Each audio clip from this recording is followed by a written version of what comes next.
Hana stood at the front of her classroom, watching 12 young faces look back at her.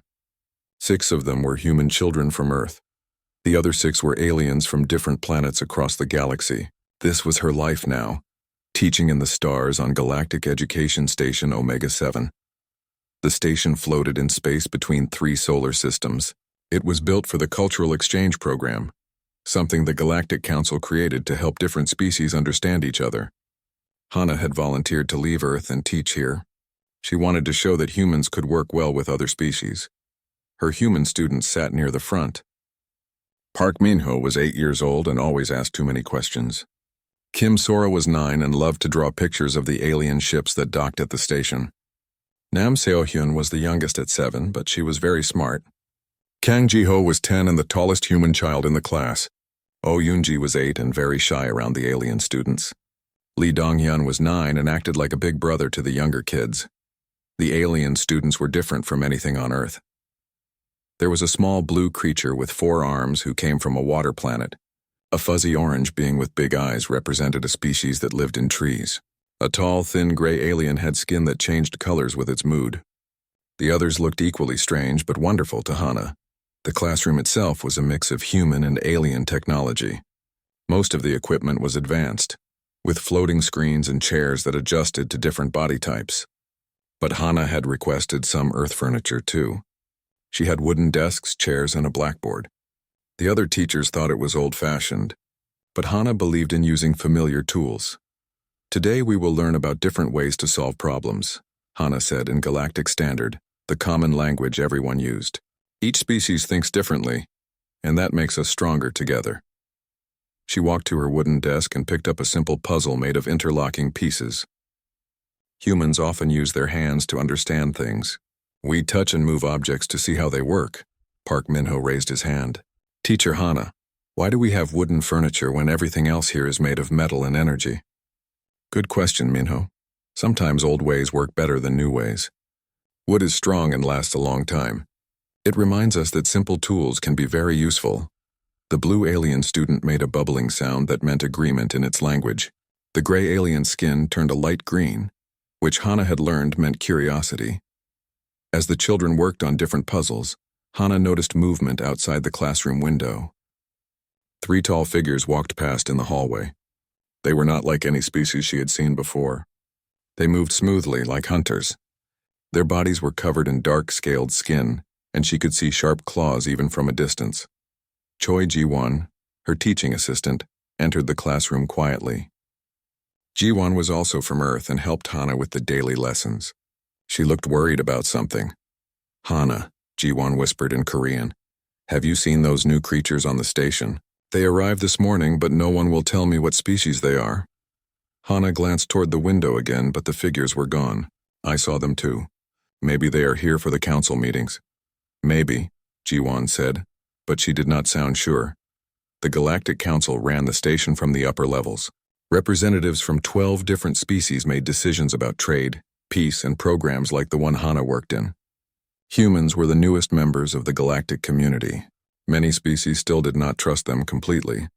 After lunch, Hana took her class to the observation deck. The children loved looking at the stars and the ships that came and went. Today, a massive transport ship was docked nearby. It was black and had no markings that Hana could recognize. Teacher Hana, Kim Sora said, what kind of ship is that? I do not know, Sora. There are many species in the galaxy that we have not met yet. Lee Dong-hyun pointed to another part of the station. Look, there are more of those tall creatures. Hana counted 6 of them moving along the outer corridor. They seemed to be studying the station's layout. One of them stopped and looked directly at the observation deck. Even through the thick glass, Hana felt uncomfortable under its gaze. That evening, after the children had gone to their dormitories, Hana met with other human staff members in the small Earth section of the station. Yoon Tae-hyun, who worked in maintenance, joined them for dinner. Something strange is happening, Tae-hyun said as he sat down with his food. I was asked to modify some of the security systems today.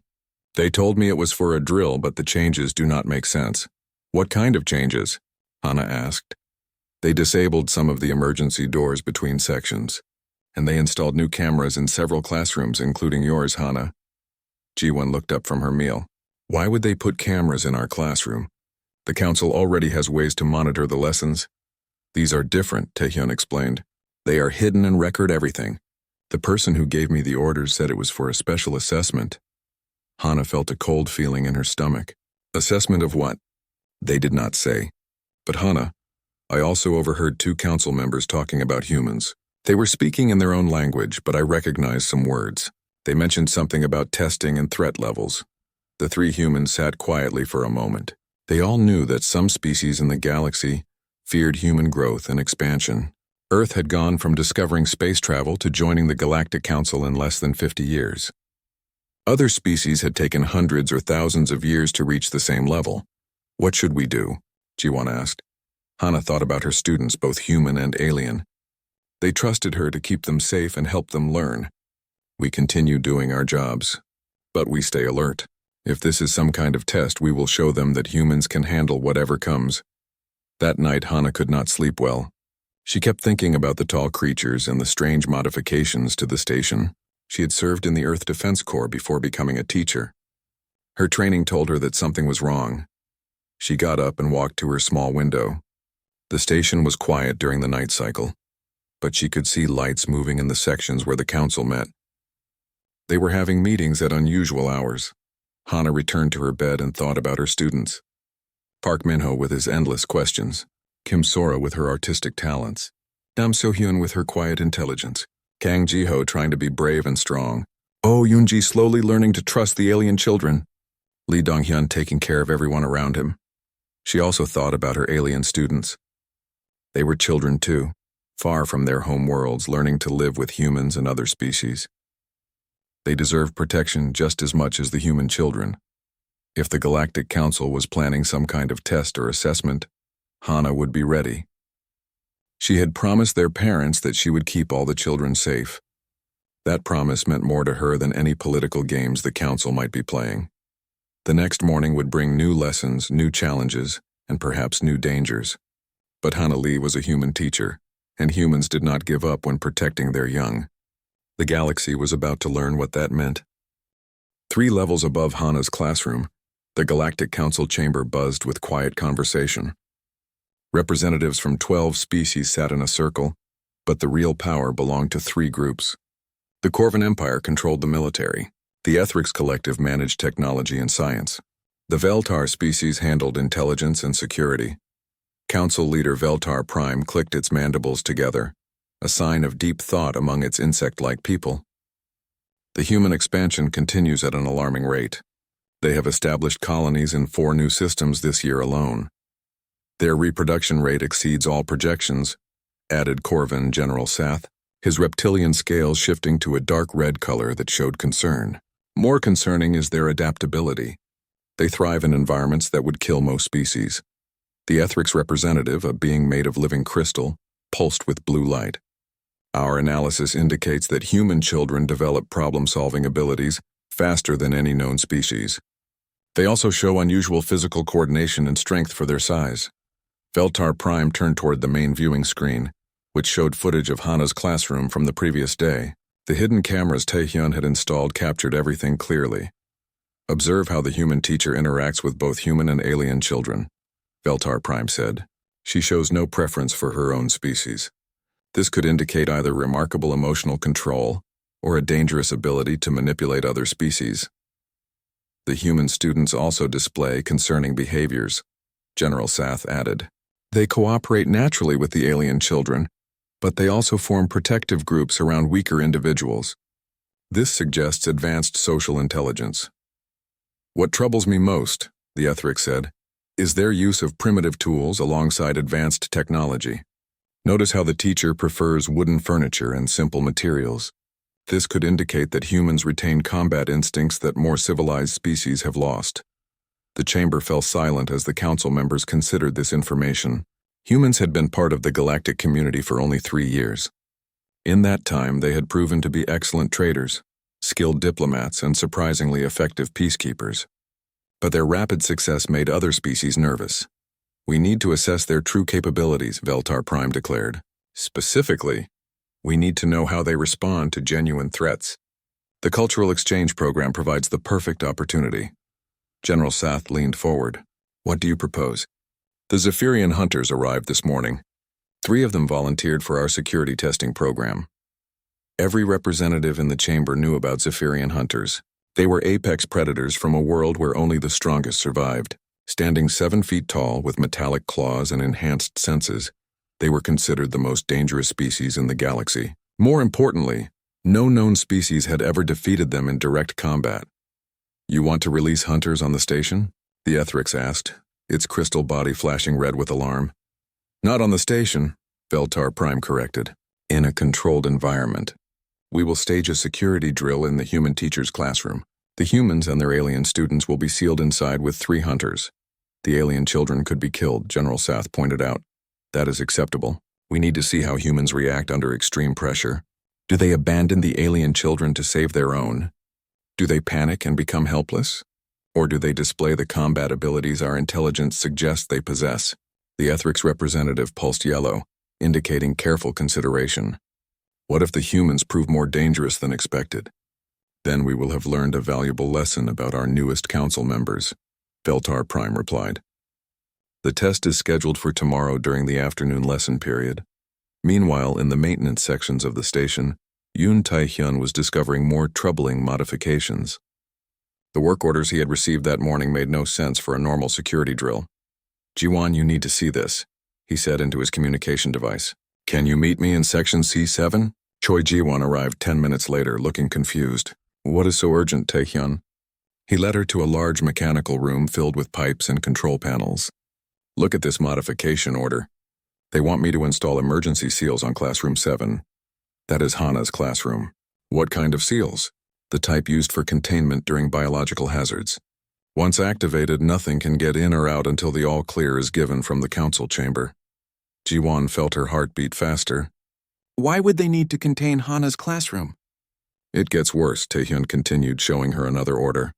"They also want me to disable the emergency communication systems in that section and install atmosphere monitors that can detect stress chemicals." "Stress chemicals?" "The kind released when people are terrified or fighting for their lives." Jiwon stared at the orders in shock. "Taehyun, this is not a drill. They are planning something terrible." "I know. The question is, what do we do about it?" Before Jiwon could answer, footsteps echoed in the corridor outside. They quickly hid behind a large pipe as 3 tall figures walked past. The Zephyrian hunters moved without making any sound, their claws clicking softly against the metal floor. "Were those the creatures that arrived yesterday?" Jiwon whispered. Taehyun nodded. "I saw them being escorted to the high-security holding area. That is where they keep the most dangerous species." "Why would dangerous creatures be on an education station?" "I do not think they are here for education." After the hunters passed, Jiwon and Taehyun hurried to find Hana. They found her in her classroom preparing lessons for the next day. She was arranging wooden blocks on her desk, materials she used to teach counting and basic engineering. "Hana, we need to talk," Jiwon said urgently. Hana looked up and immediately saw the worry on their faces. "What is wrong?" Taehyun quickly explained the modification orders and what they had seen. Hana listened carefully, her expression growing more serious with each detail. "So tomorrow there will be a drill," she said slowly. "My classroom will be sealed and there will be no way to communicate with the outside." "That is what the orders indicate," Taehyun confirmed. Hana walked to her window and looked out at the stars. Her military training was taking over, analyzing the situation like a tactical problem. "If this is a test of human capabilities, they will want to see how I react to a real threat." "What kind of threat?" Jiwon asked. "The most dangerous one they can create. Those creatures you saw, the hunters, they will probably be part of it." Taehyun felt sick. "Hana, you cannot face those things. No one has ever defeated a Zephyrian hunter in combat." Hana turned back to her friends. "Maybe no one has tried the right approach." She walked to her wooden desk and picked up one of the chair legs that had been damaged during morning activities. The solid oak was dense and heavy, worn smooth by years of use. "The council thinks humans are dangerous because we adapt quickly and use primitive tools. Tomorrow I will show them exactly how dangerous that combination can be." "What about the children?" Jiwon asked. "Both human and alien students will be in the classroom." "That is exactly why I will win," Hana said firmly. "Humans fight differently when protecting our young. The council is about to learn that threatening human children is the most dangerous mistake they could make." That night, Hana did not sleep. Instead, she studied the layout of her classroom, memorizing every desk, chair, and storage area. She practiced movements and calculated angles. She thought about the children who trusted her to keep them safe. The galaxy wanted to test humanity. Tomorrow they would get their assessment. The morning started like any other day. Hana greeted her students as they entered the classroom, smiling at their excited chatter about the lessons ahead. She had decided not to tell the children about her suspicions. If she was wrong, there was no need to frighten them. If she was right, surprise would be her greatest advantage. Park Min-ho bounced into his seat full of energy as always. "Teacher Hana, are we going to learn about space navigation today?" "We will see, Min-ho. First, let us review what we learned yesterday about working together." Kim Sora raised her hand. "I drew a picture of all our classmates. Look, I made sure to get everyone's colors right." Hana examined the drawing, which showed all 12 children holding hands in a circle. The human children and alien students were mixed together, creating a beautiful representation of unity. "This is wonderful, Sora. Teamwork makes us stronger." Nam Seo-hyun, the youngest human student, sat quietly as usual. But Hana noticed she was staying close to Oh Yoonji, who was still shy around the alien students. Lee Dong-hyun, acting like the protective older brother he had become, sat where he could watch over the younger children. The alien students were equally calm. The blue creature with 4 arms was practicing writing with 2 hands while drawing with the other 2. The fuzzy orange being was sharing its breakfast with a smaller gray alien. The tall, thin alien skin showed the light blue color that meant contentment. At exactly 2:30 in the afternoon, an announcement echoed through the station. "Attention all sections. Emergency drill will begin in 5 minutes. All personnel should remain in their current locations until the all-clear signal." Hana felt her muscles tense, but she kept her voice calm. "Children, we are going to have a safety drill. Please move your chairs to the center of the room and sit in our circle formation." As the students followed her instructions, Hana noticed that the damaged wooden chair from yesterday was still in the corner. One of its legs had broken off during morning activities, leaving a thick piece of solid oak about 2 feet long. She quietly moved it closer to where she would be standing. The lights in the corridor dimmed, and Hana heard the distinct sound of emergency seals activating. Heavy metal barriers dropped across the doorway and windows. The classroom was now completely isolated from the rest of the station. "Teacher Hana," Kang Ji-ho said, "this does not feel like our usual drills. You are right to be observant. Ji-ho, stay calm and listen carefully to everything I tell you." The alien students sensed the tension and moved closer together. Their natural instincts were telling them that something was wrong. The blue creature's skin darkened to a worried purple. The orange being's fur stood up straight. The gray alien's skin turned black with fear. A new sound filled the air, a low rhythmic clicking that seemed to come from the ventilation system. Hana recognized it immediately from her military training. It was the sound of claws on metal, the sound of predators moving through confined spaces. "Children," Hana said firmly, "I need you to sit very close together in the center of the room. Human students protect the alien students. Everyone stay behind me no matter what happens." "Teacher Hana, what is coming?" Lee Dong-hyun asked. Even at 9 years old, he understood that real danger was approaching. Something that wants to hurt us, but I will not let that happen. The clicking sounds grew louder, coming from 3 different directions. Hana realized that whatever was coming had split up to attack from multiple points. That told her these were intelligent hunters, not mindless beasts. The first hunter dropped from a ceiling vent directly behind Hana's desk. It landed silently, 7 feet of pure predator. Its dark-scaled skin seemed to absorb light. Razor-sharp claws extended from its hands and feet. Most terrifying were its eyes, completely black, showing no emotion except the desire to kill. The children gasped and some started to cry. The alien students were paralyzed with fear. Their species had evolved as prey animals, and every instinct told them to freeze when facing an apex predator. But the human children reacted differently. Kim Sora grabbed Nam Seo-hyun and pulled her closer to the group. Park Min-ho moved to shield the blue alien student. Oh Yoonji, despite her shyness, put her arms around the gray alien. Lee Dong-hyun stood up ready to fight despite being only 9 years old. "Sit down, Dong-hyun," Hana ordered. "Protect the others." The second hunter emerged from another vent, this one near the storage area. The third appeared from the main air circulation shaft. They had planned their entrance perfectly, surrounding their prey with no escape route. Hana studied their movements for 3 crucial seconds. The hunters moved like pack animals, coordinating their positions instinctively. They expected their prey to run, to panic, to make mistakes. Their hunting strategy was based on fear and chaos. That was their weakness. "Children, look at me, not at them," Hana commanded. "Remember what we learned about staying calm during emergencies." The lead hunter, the largest of the 3, stepped forward. It made a sound that was part growl, part hiss, designed to terrify prey into helpless submission. The alien students whimpered, but the human children stayed focused on Hana. "Teacher Hana," Park Minho whispered, "are you going to fight them?" "Yes, Minho, and I am going to win." Hana slowly bent down and picked up the broken chair leg. The solid oak felt familiar in her hands, like the training weapons she had used in the Earth Defense Corps. The hunters paused, confused by her lack of fear. The lead hunter took another step forward, clearly intending to strike at Oyunji, who was closest to the edge of the group. Its claws extended fully, ready to tear through flesh and bone. That was when Hana moved.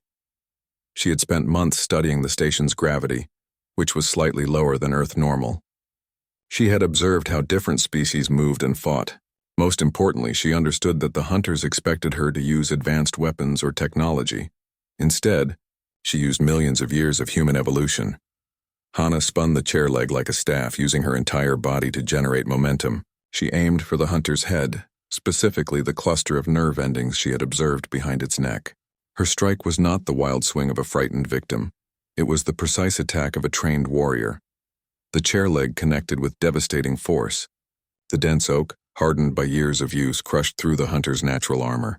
There was a sickening crack as bone and cartilage gave way. The hunter dropped to the floor, dead before it hit the ground. The classroom fell silent, except for the heavy breathing of 12 terrified children. The remaining 2 hunters stared at their fallen pack leader, their black eyes showing something they had never experienced before: uncertainty. "One down," Hana said quietly, never taking her eyes off the remaining threats. 2 to go. The alien students looked at their human teacher with wonder and hope.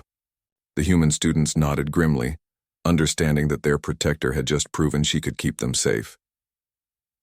In the council chamber 3 levels above, every representative sat in stunned silence.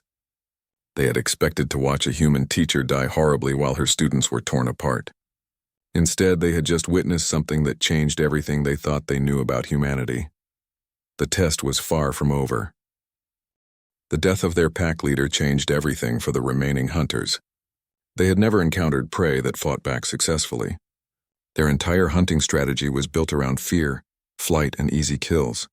Now they faced something completely outside their experience: a determined human protecting her young. The second hunter, slightly smaller but faster than the leader, began circling to Hana's left. It moved with careful steps, trying to find an angle of attack that would avoid the deadly wooden weapon. The third hunter stayed near the storage area, watching and learning from what had just happened. Hana kept herself between the hunters and her students. She could hear the children behind her, whispering encouragement to each other in multiple languages. The human students were translating for the alien students, helping them understand what was happening. "Teacher Hana is going to protect us," Lee Donghyun said quietly. Human adults always protect their children. The blue alien student made soft bubbling sounds that meant gratitude. The gray alien's skin showed flashes of hope mixed with fear, even the orange being stopped trembling as it realized the human teacher was winning. "Children," Hana said without turning around, "when I tell you to move, I want you to slide away from me toward the far wall. Stay together and stay low." "Why, Teacher Hana?" Nam Seohyun asked. "Because I need more room to work."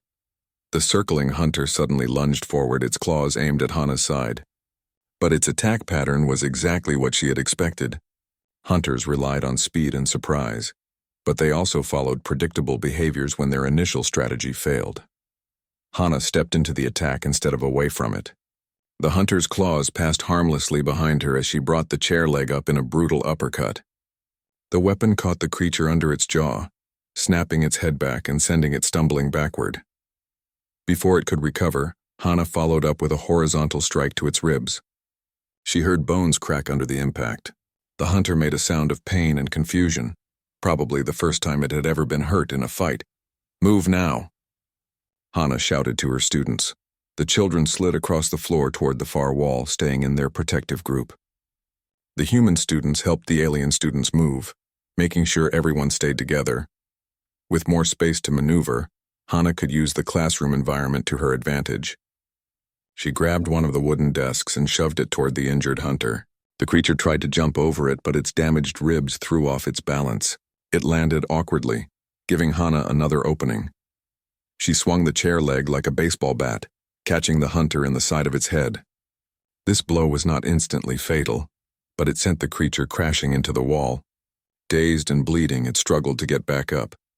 The third hunter had been watching everything, learning from its packmate's mistakes. It was the smartest of the three, and it had figured out that the wooden weapon was more dangerous than any energy device. Instead of attacking directly, it began throwing objects from the storage area. Books, containers, and pieces of equipment flew toward Hana, forcing her to dodge and weave. The hunter was trying to distract her long enough to reach the children. "Bad idea," Hana muttered. She caught one of the thrown containers and hurled it back twice as hard. Humans had evolved as throwing animals, developing incredible accuracy and power over millions of years. The container struck the hunter in the chest, knocking it backward. But while Hana was focused on the third hunter, the second one had recovered enough to make another attack. It came at her from behind, moving more carefully this time. "Behind you," Park Minho shouted. Hana spun around, using the chair leg to block the hunter's claws. The impact sent vibrations up her arms, but the solid oak held firm. She pushed back, using her leverage to force the creature away. "Kang Jiho," she called out. "Do you remember the lesson about teamwork?" "Yes, Teacher Hana. I need you to coordinate the others. When I point at something, I want everyone to make noise at it. Loud noise." "Can you do that?" "We can do it." Hana pointed at the third hunter, which was preparing to charge from the storage area. Immediately, all 12 children began shouting, clapping, and making as much noise as possible. The sound was overwhelming in the enclosed classroom. The hunter froze, its sensitive hearing overloaded by the unexpected cacophony. In that moment of confusion, Hana struck the second hunter with a devastating blow to its spine. The creature collapsed, paralyzed and dying. "Two down," she said, breathing hard but still focused.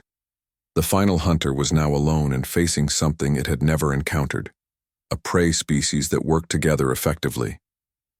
The children continued making noise every time Hana pointed, disrupting the creature's ability to concentrate. But this hunter was the most dangerous because it was desperate. It abandoned all hunting strategy and simply charged straight at Hana, claws extended, hoping to overpower her with pure aggression.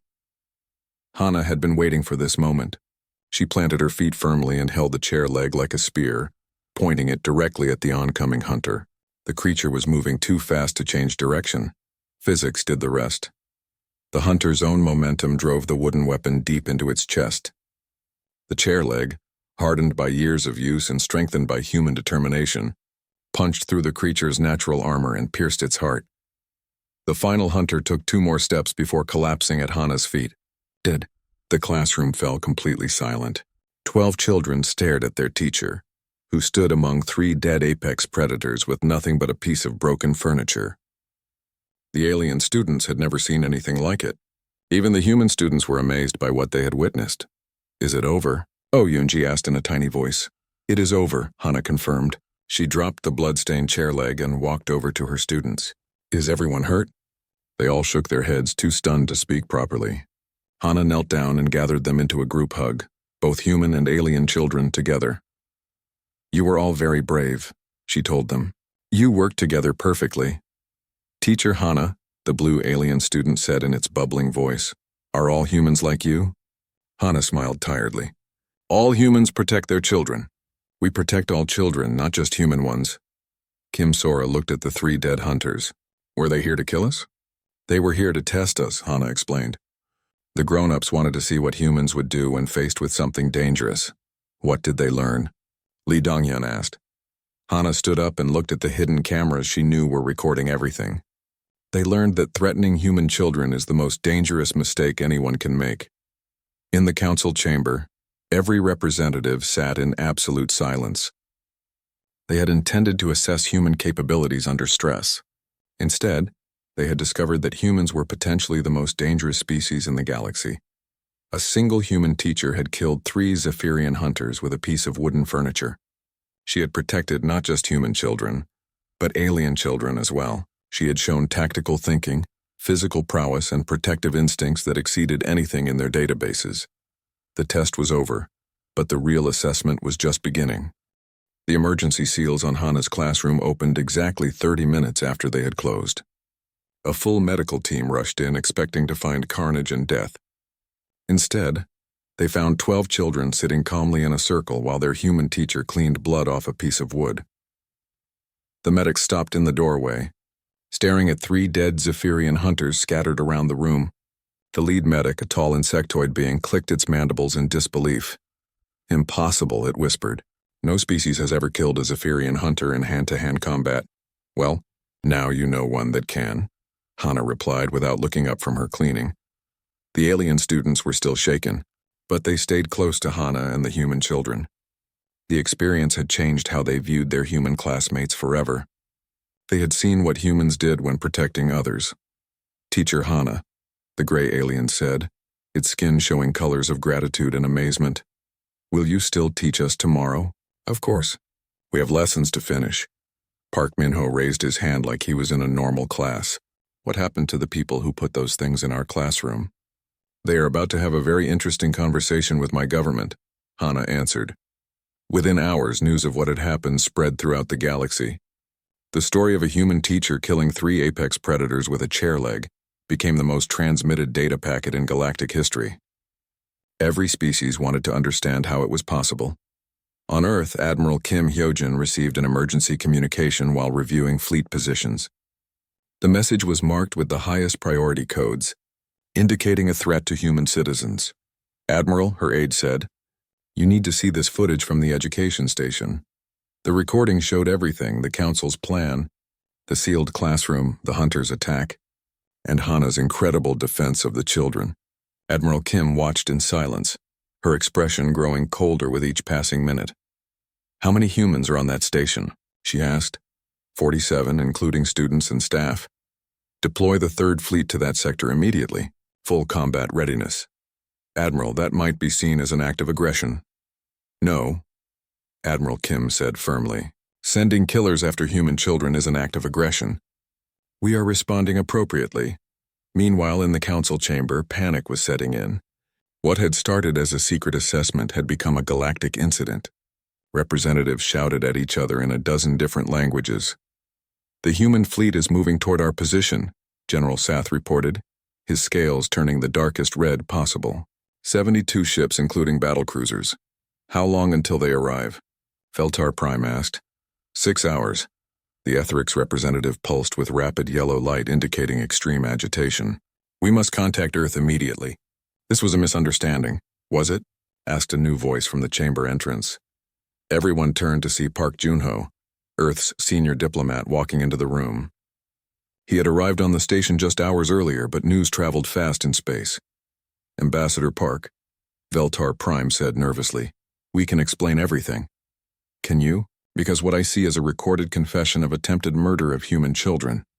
Park held up a data tablet showing the council's own security footage. "You deliberately released predators into a classroom full of students." "It was an assessment," General Sath protested. "Of what?" "How well human children die." The chamber fell silent. Every representative knew they had made a terrible mistake. They had underestimated not just human capabilities, but human reactions to threats against their young. "What does Earth want?" Veltar Prime asked finally. Park smiled, but it was not a friendly expression. "Full membership in the Galactic Council with voting rights equal to any founding species. Immediate establishment of human colonies in any unclaimed systems we choose. And formal apologies to every family whose children were endangered by your little test." "And if we refuse?" the Etherix asked. "Then you can explain to the 3rd Fleet why you tried to murder human students. I hear Admiral Kim has very strong opinions about child safety." 6 hours later, Admiral Kim Hyojin's flagship entered the station's docking bay. She was a small woman by human standards, but every alien who saw her walk down the ramp understood immediately that she was extremely dangerous. Her first stop was Hana's classroom. She found the teacher sitting with her students continuing their lessons as if nothing had happened. The bloodstains had been cleaned up, but the broken chair leg sat prominently on Hana's desk. "Teacher Lee," Admiral Kim said formally, "on behalf of Earth and the Human Defense Corps, I want to thank you for protecting our children and our allies. I was just doing my job, Admiral. Your job was teaching. Killing 3 apex predators was above and beyond duty." Hana looked at her mixed class of human and alien students. They were working together on an art project, creating a mural that showed different species cooperating in space. "Admiral, my job is protecting all children, human children, alien children, any children who need protection. That will never change." The alien students looked up from their artwork. They had been listening to the conversation, and they understood what Hana meant. She was their teacher, their protector, and their friend. "We want to stay in Teacher Hana's class," the blue alien announced. "She keeps us safe." "All humans keep children safe," added the gray alien, its skin showing the bright colors of absolute trust. Admiral Kim nodded approvingly. "That is exactly right. All humans protect all children." The treaty negotiations took 3 days. In the end, Earth got everything it requested and more. The Galactic Council formally acknowledged that humans were not just another species, they were protectors who would defend the innocent regardless of species or politics. The cultural exchange program expanded dramatically, with human teachers requested by dozens of worlds. Parents throughout the galaxy wanted their children taught by the species that would die before allowing harm to come to students. Hana returned to her normal teaching schedule. Though her classroom was relocated to a more secure section of the station, she kept the blood-stained chair leg in her desk drawer, not as a weapon but as a reminder. On the wall behind her desk, she hung Kim Sora's drawing of all the children holding hands in a circle. Next to it was a new picture that the alien students had made together. It showed a human figure standing protectively over a group of young beings from many different worlds. "Today we will learn about courage," Hana announced to her class one morning. "Courage is not about being unafraid. Courage is about doing what is right even when you are scared." Park Minho raised his hand. "Like when you fought the monsters to protect us." "Exactly like that. And someday, when you are grown up, you will protect others who need help." "Will we be as brave as you?" Oh Yunji asked. Hana smiled at her students, human and alien together. "You will be braver, because you are learning that courage is not about fighting. Courage is about caring for others more than you care about yourself." The lesson continued, but throughout the galaxy, the story of the human teacher and the chair leg was becoming legend. Other species were learning that humans were different from any species they had encountered before. Humans did not just survive. They protected. They did not just fight. They defended others, and they would use any weapon, even a piece of broken furniture, to keep their children safe. The Galactic Council had wanted to assess human capabilities. They had learned that humans were not just dangerous. They were the species that other species would call when their own children were threatened. The galaxy was becoming a safer place, one classroom at a time.